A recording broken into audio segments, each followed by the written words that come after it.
মই ডক্টৰ সয়নিকা দাস পশুপালন আৰু পশু চিকিৎসা বিভাগৰ ফালৰ পৰা মই আহিছো মই ভেটেৰিনেৰী অফিচাৰ হয় আৰু বৰ্তমান আমাক এই অভিযানটোৰ বিষয়ে সঠিকভাৱে আপোনাক আৰক্ষী প্ৰশাসনে জনাব পাৰিব কিন্তু আৰক্ষী প্ৰশাসনৰ পৰা আমাক মেছেজ এটা গৈছিলে যে আপোনালোকৰ উপস্থিতিতহে আমি এই অভিযানটো চলাব পাৰিম তো আমাক অফিচৰ ফালৰ পৰা পঠোৱা হৈছে এই অভিযানত আৰু এই বৰ্তমান আমি দুখন হোটেলত আহি উপস্থিত হলো ৰাতিপুৱাই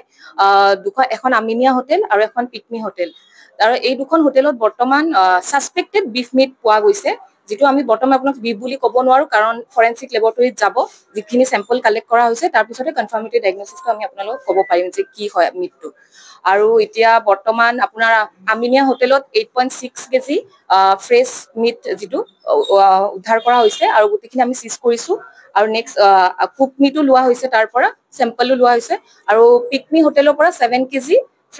ফ্ৰেছ মিট লোৱা হৈছে আৰু আনকুক মিটো লোৱা হৈছে সফট আছিলে তেওঁলোকে বনাবৰ কাৰণে ৰেডি কৰি ৰাখিছিলে আৰু নেক্সট আছিলে কুক মিটো বহুতখিনি পোৱা গৈছে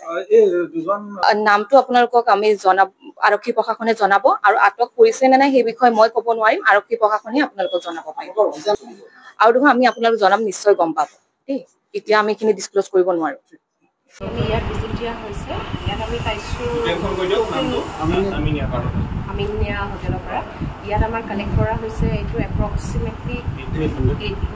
8.1 কেজি সাসপেক্টেড আৰু 2.530 কেজি কুক মানে বিফ মানে কালেক্ট কৰা হৈছে আৰু আমি এফেক্ট কৰে নিৰ্মাণা পিকনিক